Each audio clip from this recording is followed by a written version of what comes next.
When I first arrived at the small village tucked away in the heart of Mexico, I was struck by its tranquil beauty. The streets were narrow and cobblestone, lined with colorful houses that seemed frozen in time. The air smelled of fresh bread from the panaderia down the street, and children played freely in the plaza as elders watched from shaded benches. It felt peaceful. The house I rented was modest, perched near the edge of a slow-moving river the locals called El Rio de las Almas Perdidas, the River of Lost Souls. I didn't think much of the name at the time. It sounded poetic, almost romantic in a way.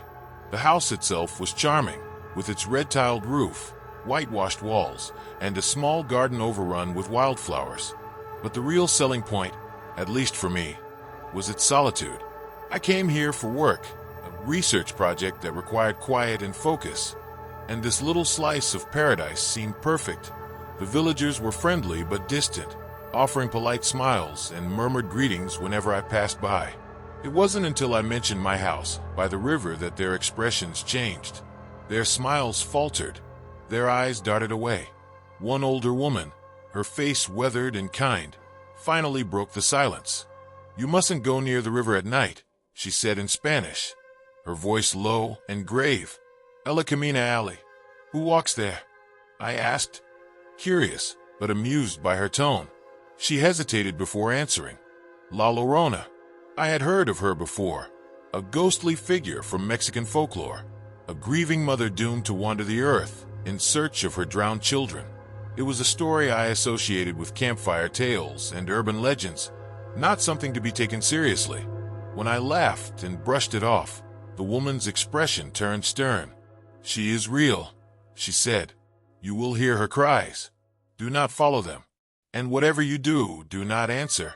I thanked her for the warning, though I didn't believe a word of it. As someone who prided themselves on being logical and grounded, I had little patience for ghost stories. That first night, I sat by the window in my small living room, working on my laptop as a soft breeze carried the faint scent of flowers from the garden. The river, barely visible through the trees, shimmered under the moonlight. The villagers' warnings about La Llorona lingered at the back of my mind, but I dismissed them as superstition. After all, nothing was more terrifying to me than deadlines and a full inbox. But as the hours crept by and the village fell silent, a strange unease began to settle over me. The breeze grew colder, and the quiet became oppressive, like the world was holding its breath. I shook it off, telling myself it was just my imagination. That's when I heard it, a faint, distant sound. At first, it was barely audible, like the whisper of wind through the trees. But as I sat still, straining to listen, it grew clearer. It was a woman's voice, soft and mournful, carrying a melody of sorrow that sent a shiver down my spine. It couldn't be. I got up and moved closer to the window, my heart pounding in my chest. The sound was coming from the river, a low, guttural sobbing, broken by the occasional whisper. "Donde están mis hijos?" Where are my children? I froze, every rational thought in my mind screaming that this was impossible. Yet there it was, undeniable and chilling. The sobbing grew louder, the despair in her voice cutting through the stillness like a blade. I couldn't see anything through the trees, but I felt a pull, an inexplicable urge to step outside and get closer. Instead, I slammed the window shut and locked it. My hands were trembling. I stood there for what felt like an eternity, staring at the dark outline of the river, waiting for the sound to stop. But it didn't. It went on for hours. The next morning, I chalked up the entire experience to exhaustion. I convinced myself that I'd been working too late, that my imagination had run wild. After all, sleep deprivation can play tricks on the mind, right? Still, I couldn't shake the feeling that something wasn't quite right. The memory of that voice lingered in my head throughout the day. It was unlike anything I'd ever heard, so raw, so full of pain. I decided not to mention it to anyone. The villagers had already warned me, and I didn't want to give them the satisfaction of knowing their ghost story had gotten under my skin. Instead, I kept busy with my work, staying indoors and avoiding the river altogether. That night, I went to bed early, determined to get some rest and put the previous night behind me. But as the clock struck midnight, I was jolted awake by a sound that made my blood run cold. The sobbing had returned. It was louder this time, as if she were closer, maybe just outside the house. My heart pounded as I lay frozen in bed, straining to hear every detail. The cries were broken and desperate, each one laced with unimaginable grief. And then I heard it. "Donde están mis hijos?" The voice was clearer now, no longer distant. It felt like it was coming from the garden. I wanted to ignore it, to pull the covers over my head and wait for it to pass. But something compelled me to move. Against my better judgment, I got out of bed and crept toward the window. My hands shook as I pulled the curtain back, just enough to peek outside. The garden was bathed in moonlight, its wildflowers swaying gently in the breeze. At first, I saw nothing unusual, but then, in the corner of the garden, near the edge of the riverbank, I saw her. She was standing there, motionless, her back to me. Her long white dress clung to her frame, tattered and soaked, as though she'd just climbed out of the water. Her dark hair hung in matted strands down her back, obscuring her face. I couldn't look away. There was something mesmerizing about her presence, something that both terrified and captivated me. And then, slowly, she began to turn. I stumbled backward, letting the curtain fall shut. My breath came in short, panic gasps as I pressed myself against the wall. I didn't want to see her face. I couldn't. The sobbing stopped abruptly, replaced by an eerie silence that seemed to stretch on forever. I stood there, paralyzed, waiting for something, anything, to happen. Finally, after what felt like an eternity, I heard footsteps. They were slow, deliberate, and impossibly heavy, like someone dragging wet fabric across the wooden floor. They were inside the house. My mind raced. The door was locked. I was sure of it, but the footsteps grew louder, closer, until they stopped just outside my bedroom door. I held my breath, every muscle in my body tense, as I waited for whatever was on the other side to make its next move. The silence that followed was suffocating. I could hear my heartbeat pounding in my ears, each beat louder than the last. My eyes were fixed on the door, the thin wooden barrier that now stood between me and whatever had entered the house. I didn't dare move. My legs felt like they were rooted to the floor, and my mind was a chaotic blur of fear and disbelief. The rational part of me wanted to explain it all away. Maybe it was the wind. Maybe I'd left the door unlocked. But deep down, I knew better. And then the door handle began to turn. I watched in frozen horror as it moved, the metallic click echoing in the stillness of the room. The door creaked open, just enough for a sliver of moonlight to spill inside. I wanted to scream, to run, to do anything but stand there. Yet I couldn't move. A shadow appeared in the doorway. At first, it was indistinct, shapeless figure, dark and silent. But as it stepped into the room, the dim light revealed her. She was exactly as I had seen her in the garden, a long, tattered white dress clinging to her frail, soaked body. Her hair hung in thick, knotted strands, dripping onto the floor. And her face, God, her face. It was gaunt and hollow. Her skin stretched tightly over her skull. Her eyes were black pits, empty and endless, with streaks of dark tears running down her cheeks. Her mouth twisted in an expression of anguish, as if she were silently screaming. She stared at me, unblinking, as though she could see straight into my soul. Her presence was overwhelming, oppressive, like the air in the room had been sucked away.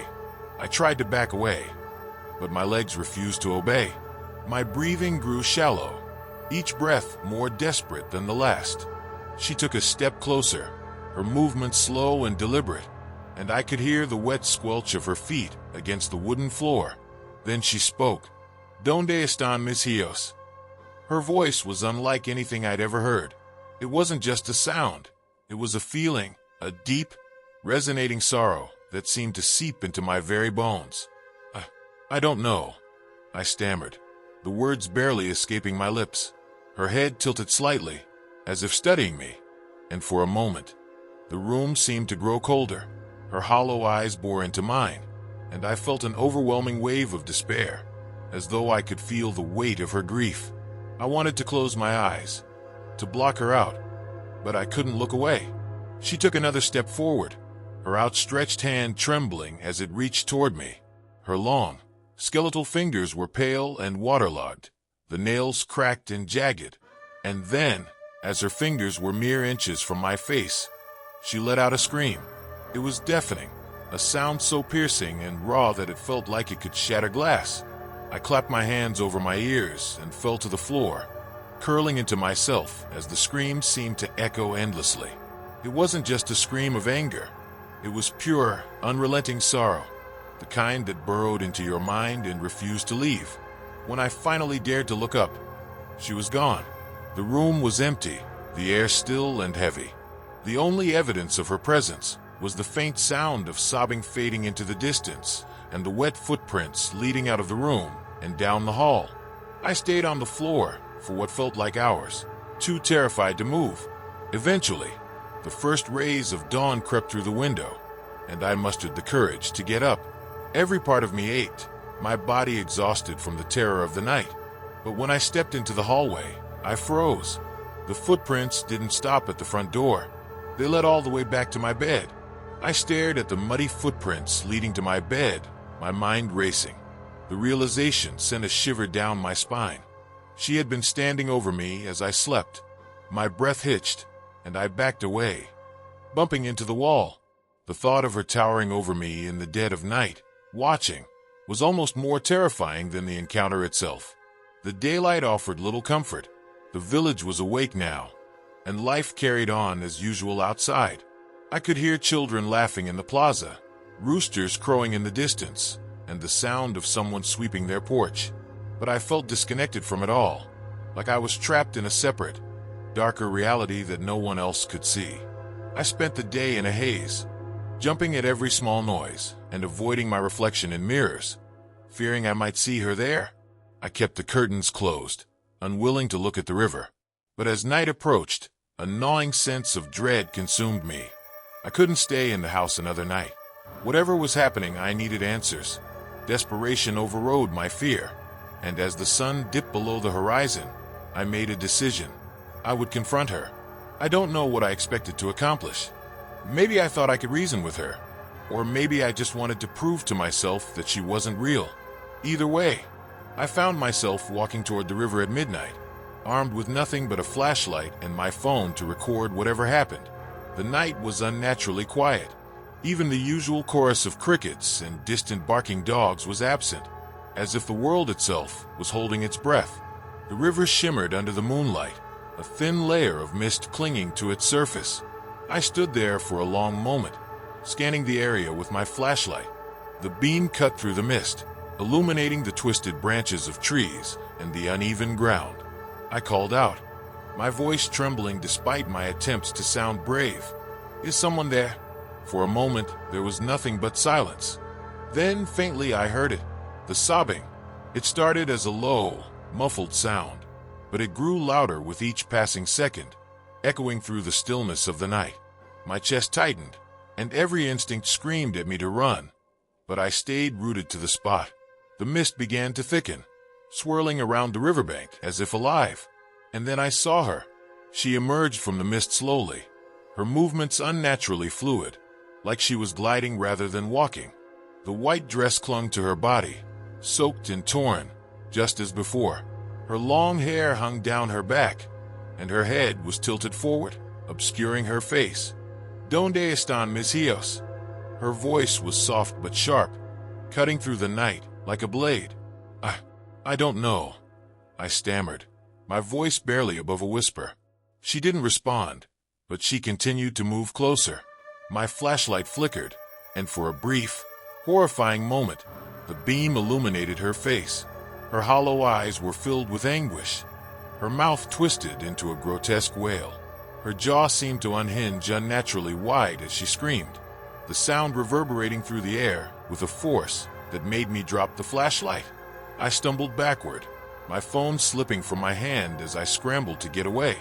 But no matter how fast I moved, she seemed to close the distance effortlessly.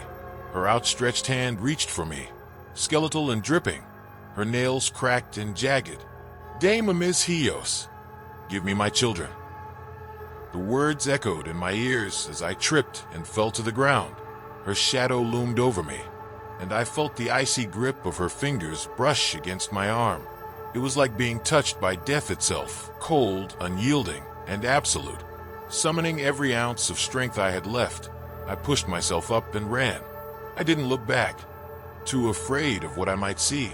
Her screams followed me all the way back to the house, where I slammed the door shut and locked it. The sobbing stopped. The house was silent again, but the oppressive weight in the air remained. I slumped against the door, my body trembling and my mind racing.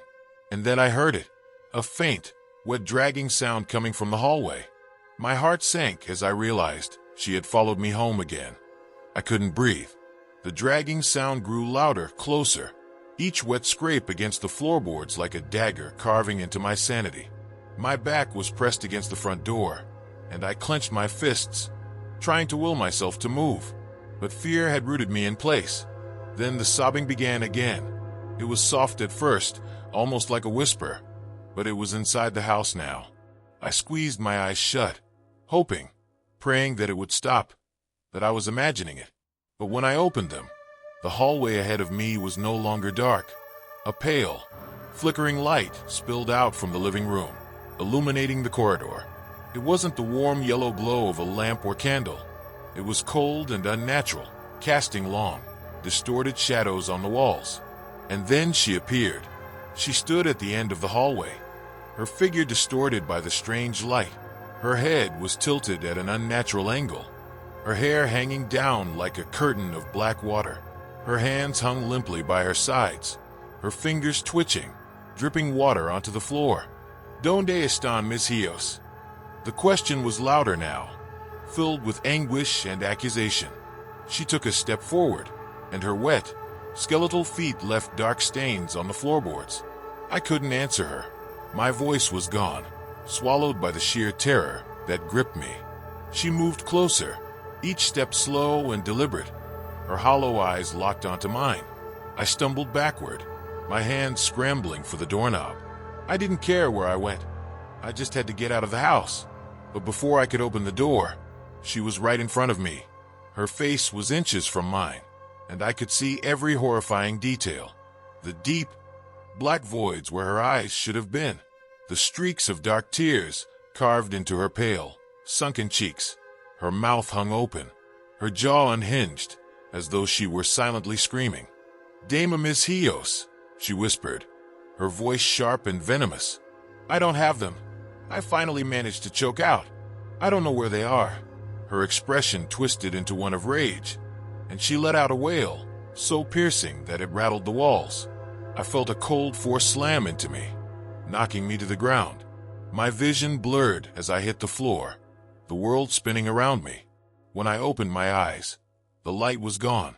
The hallway was dark and silent once again. I didn't move for a long time, afraid that if I so much as breathed too loudly, she would return. But eventually, I forced myself to get up. My entire body ached, and my head was pounding. But I had to know, was she still there? I crept through the house, my footsteps slow and cautious. The wet footprints on the floor were gone, as if they had never existed. The oppressive chill in the air had lifted, replaced by the faint warmth of dawn creeping through the windows. It was over. At least, I thought it was. But as I stepped into the living room, I froze. On the coffee table was my phone, still recording. With trembling hands, I picked it up and hit stop. The timer showed it had been recording for hours, far longer than I remembered. I pressed play, my heart racing as the video began. At first, it was just static, the camera struggling to focus in the darkness. But then the sobbing began, faint and distant. And then I saw her. Her figure appeared on the screen, standing in the corner of the room, her head tilted and her eyes staring directly into the camera. She didn't move, but the sobbing grew louder, more distorted. And then, just before the recording ended, she spoke. "Tu serás el siguiente. You will be next." I dropped the phone, my entire body shaking. I knew then that this wasn't over, that it might never be over. The river still calls to me every night, her cries echoing through the darkness. I don't sleep anymore. I don't dare. because I know she's still out there waiting. And sooner or later, she'll come back.